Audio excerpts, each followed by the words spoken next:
ଓଡ଼ିଶାର ସାମାଜିକ ସଂରଚନାରେ ପଛୁଆ ବର୍ଗଙ୍କର ଭାଗ ହେଉଛି 55%।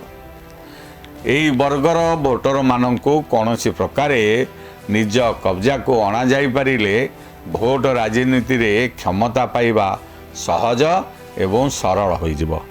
ଏବେ ଏହିପରି କିଛି ଆକଳନ କରୁଛନ୍ତି ରାଜ୍ୟର ପଛୁଆ ବର୍ଗର ତଥାକଥିତ ନେତାମାନେ।